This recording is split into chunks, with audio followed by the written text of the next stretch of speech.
मात पिता गुरु प्रभु की वाणी, विनय विचार करिए शुभ जाति।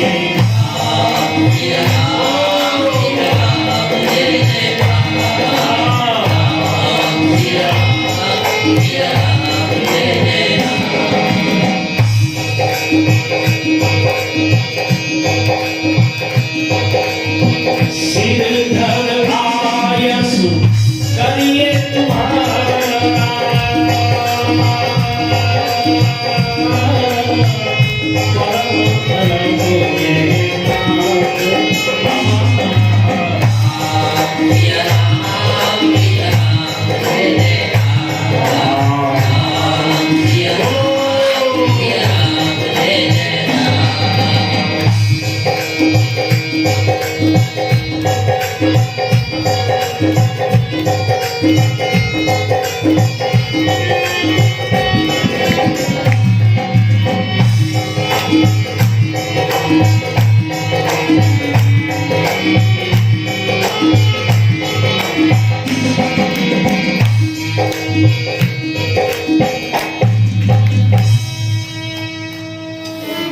आज्ञा शिरोधार्य।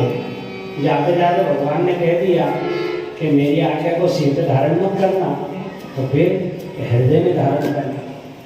तो सिर पे क्यों नहीं? कि सिर पे आपका गंगा जी बह रही है और मेरी आज्ञा उस चपेट में आ गई तो जाने कहाँ लेके जाएगी, भूल जाओगे मेरी आज्ञा को सिर पे धारण मत करना, आप तो हृदय में धारण करना। अब वो शुभ घड़ी भी आ गई ब्याह की। कौन सी घड़ी आ गई? जो सुनो, ब्याह की आ गई।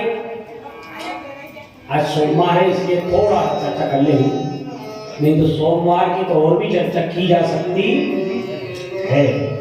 सुन लो, हाँ, भोलेनाथ के दर्शन करने जाओ तो एक बात बता दो, ज्यादा दिन तक श्रद्धा टिकाने के लिए आज की बात सुन लो। और श्रद्धा कम दिन तक रहे, मनोकामना पूरी ना हो तो श्रद्धा कम हो जावे। ऐसी कथा से यह कथा और भी सुन लेना, ताकि आपके जीवन में कभी भी किसी प्रकार की कोई श्रद्धा में कमी नहीं आए। ओ जो प्रैक्टिकल है, ध्यान से सुनना। अंधविश्वास से कभी भी श्रद्धाएं टूट सकती है। काय से? अंधविश्वास। ठीक, लेकिन श्रद्धा से कभी श्रद्धा कम नहीं।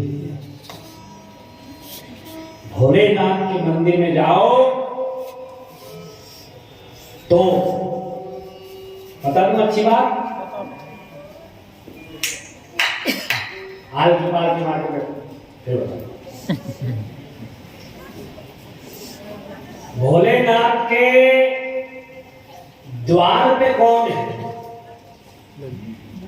जोर से बोलते जाओ। नंदी। पक्का? नंदी काय का प्रतीक है? धर्म का। माताओं, बिलपत्र चढ़ाना, जल चढ़ाना, फूल चढ़ाना, 2 लोटे के बजाय 3 लोटे ले जाना, कोई दिक्कत नहीं। लेकिन थोड़ा सा दर्शन वहां जाके ये करना, ये ज्ञान वाली बात है। वो कही सुनी सुनाई बात वहां जाके आप प्रयोग कर रहे हैं, पर मंदिर तक पहुंच रहे हैं, इसके लिए आपको मैं प्रणाम करता हूं। बहुत अच्छी बात है, लेकिन वहां जब जाओ एक चीज का ध्यान रखा करें, भगवान शंकर के मंदिर में जाए। भगवान शंकर ने अपने द्वार पे सबसे पहले सामने किसको बिठा रखा है? धर्म को। धर्म को। तेल गाय का प्रतीक होता है धर्म का। भगवान शंकर कह रहे हैं कि द्वार से अंदर आने से पहले आपके जीवन में धर्म होना जरूरी है। क्या होना चाहिए? धर्म। हाँ, उसी का जन स्वीकार होगा जिसके जीवन में नंदी है। क्या है? भोले बाबा का मंदिर नंदी के बगैर पूर्ण रहता है अधूरा? जोर से बोल दो। अधूरा। अधूरा है। नंदी होना जरूरी है। नंदी को खाली बैल मत मानो। भोले बाबा जो यात्रा करते हैं ये धर्म से यात्रा होती है। कैसे? धर्म से। इन्होंने अपने जीवन में द्वार पे सबसे पहले किसको बिठा रखा है? नंदी को, यानी धर्म। ठीक। अब इससे ज्यादा अच्छी बात हो, ध्यान से सुन लो। भोले बाबा के हाथ में क्या है? फोटो पे कभी देखा हो तो हाथ में क्या है? त्रिशूल है। त्रिशूल पक्का? अच्छी तरह से किया ध्यान, कोई दिक्कत तो नहीं? एक बार और बोलो इसका नाम। त्रिशूल। त्रिशूल भोले बाबा के हाथ में है और हम इन तीनों शूलों के हाथ में है। ये हमारे हाथ में नहीं। ये तीन शूल कौन है? काम, क्रोध और लोभ। ये तीन शूल हैं। ये हमारे वश में नहीं है, हम इनके वश में हैं। भोले बाबा कहते हैं इनको हाथ में रखो, इनके हाथ में खुद मत आओ। लेकिन हम किसके हाथ में हैं? जो बोल दो, इनके हाथ में है कि नहीं? नहीं हो तो परीक्षा लेके बता दूं अभी नहीं। जाओ यहां से कथा में उठ के, वो 500 का नोट पड़ा हो, आपका नहीं है, आपकी जेब में से भी नहीं पड़ा, जाने किसकी जेब से पड़ा। 500 का नोट है। आसपास देखोगे, पहले कोई देख तो नहीं रहा है, उठाओगे कि नहीं उठाओगे? ये राम जी सामने बैठे हो, ईमानदारी से बताना। कोई उठा नहीं रहे हो ना, पटक रहा है कोई भी, पर मन से तो बता दो, उठा लेंगे? कोई भी हिम्मत वाला आदमी नहीं है जो माता बहने में नहीं है 500 का नोट दिखे नहीं उठावे। सामना करोगे तो मन लोभ के हाथ में हम आ गए। किसके हाथ में? लोभ के। ऐसे ही काम के हाथ में हम आ जाते हैं, ऐसे ही क्रोध के हाथ में हम आ जाते हैं। ये तीन शूल भगवान शंकर कहते हैं मैंने त्रिशूल को अपने वश में कर रखा है। क्या है मेरे हाथ में? बोलो। त्रिशूल। त्रिशूल मेरे हाथ में है और हाँ, संसार के लोग इन तीन शूल के हाथ में हैं। चलो इसके बाद भोले बाबा के ऊपर त्रिपुंड है। क्या है दोस्तों? त्रिपुंड। अगर पुजारी जी समझदार हैं तो त्रिपुंड जब लगाते तो खाली त्रिपुंड नहीं लगाते, एक तिलक और लगाते हैं बीच में, इन तीनों को मिलाने वाला। और छोटा भी नहीं, नीचे से टच होकर के ऊपर तक टच होना चाहिए। ये त्रिपुंड क्या है? ये त्रिपुंड है सतोगुण, रजोगुण और तमोगुण। ये तमोगुण। ठीक। इन तीनों गुणों को आपके जीवन में, ये तीन गुण है तो, लेकिन इनके बीच में एक नेत्र है, उसको कहते हैं ज्ञान का नेत्र। काय का नेत्र? जोर से बोलो। ज्ञान का नेत्र। ये है। इन तीनों का जीवन में उपयोग तो हो तीनों गुणों का, लेकिन ज्ञान का ध्यान रखना। इनको इन आंखों से मत जियो, इन आंखों से धोखा खा जाओगे तीनों गुणों में। तीसरी आंख होना जरूरी है। यह त्रिपुंड है। दर्शन करना, नहीं तो जल चढ़ा के तो जाके भाव से लड़ो तो कोई फायदा है ना। और यहाँ तो जल चढ़ा के गई, धतूरा चढ़ा गई, बिलपत्र चढ़ा गई और वहां जाकर के लड़ाई झगड़े करने लगी, अंड संड रखने लगी, धर्म से च्युत हो गए। भगवान नाराज हो गए। प्रसन्न जल्दी बताओ। नाराज हो गए। अगर हमको कभी फल नहीं मिलता है ना सत्कर्म का, उसमें कहीं न कहीं कोई न कोई त्रुटि रह जाती है, इसलिए फल नहीं मिलता। नहीं तो सारे शास्त्र भी सत्य है और सारी क्रियाएं भी सत्य है, सारे देवता भी सत्य हैं। जैसे कि यह माइक भी सत्य है कि नहीं? है। बक्से लग रहे हैं, ये भी सत्य है। ये मशीनें भी सत्य है कि नहीं है? बज रहा है। अब धीमे से वहां से वायर निकाल दो, सफलता मिलेगी? ऐसे ही कहीं न कहीं हमारा वायर निकल रहा है, इसलिए हमें सफलता नहीं मिलती। तो भोले बाबा के यहां जाओ तो और क्या है, भोले बाबा ने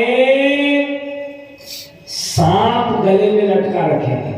क्या लटका रखे हैं, जब बोलो सांप। हाँ, ये भोले बाबा क्या कहना चाहते हैं बता दूं, सुनना ध्यान से सुन लो, जीवन में आनंद आएगा। सर्प काल का प्रतीक है। काय का प्रतीक है? काल का।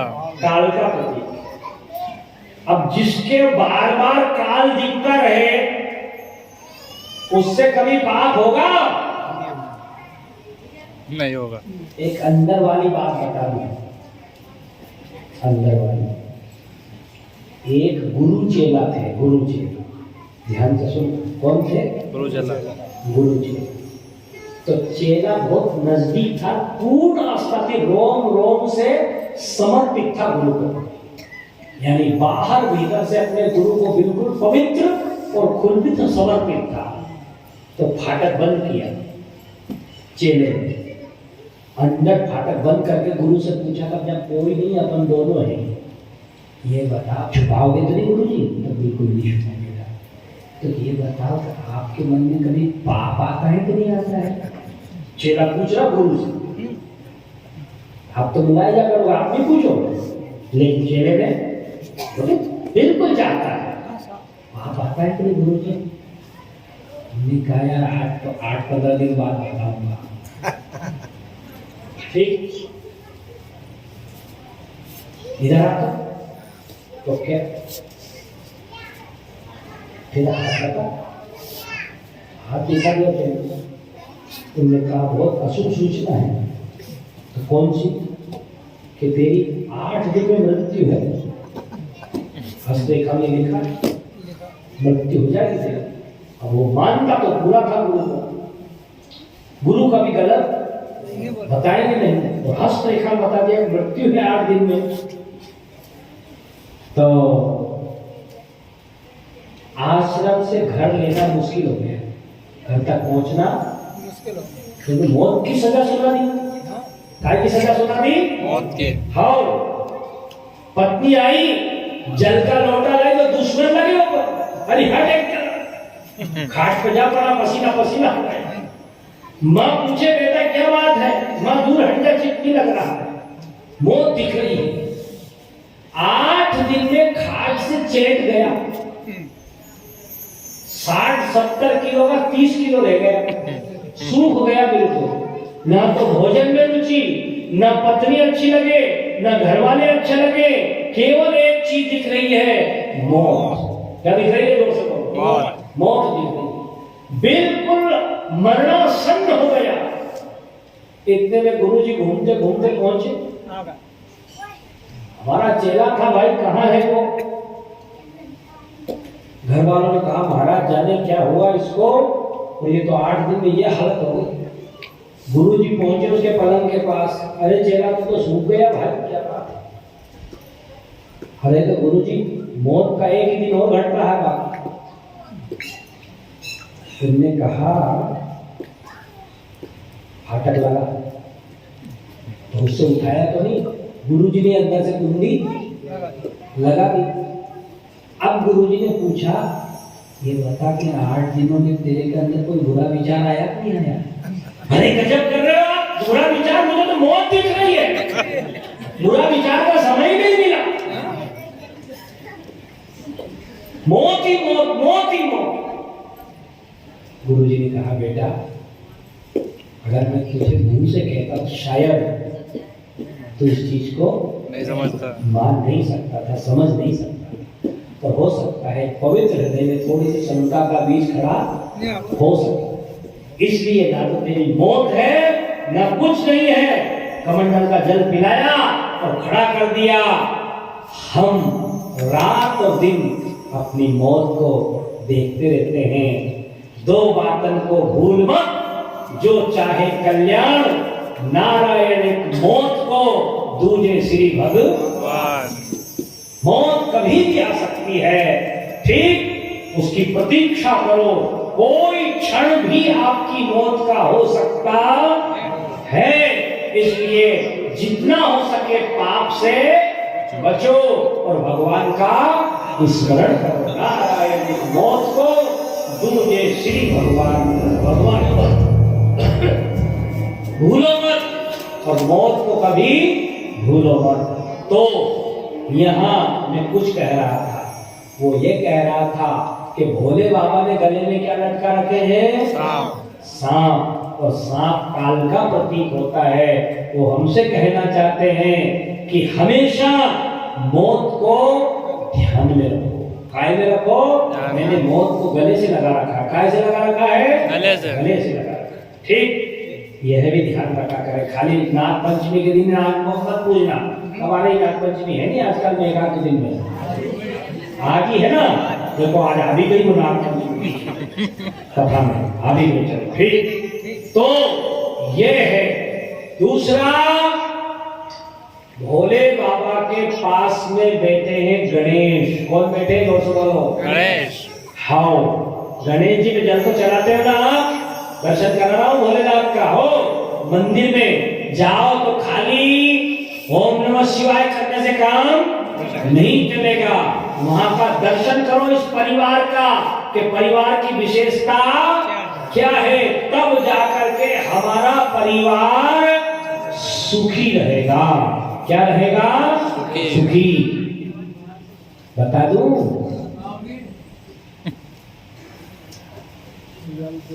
हमारे बच्चे, हमारी बहू, हमारी बेटी हमारी बात नहीं मानते कि मान लेते हैं?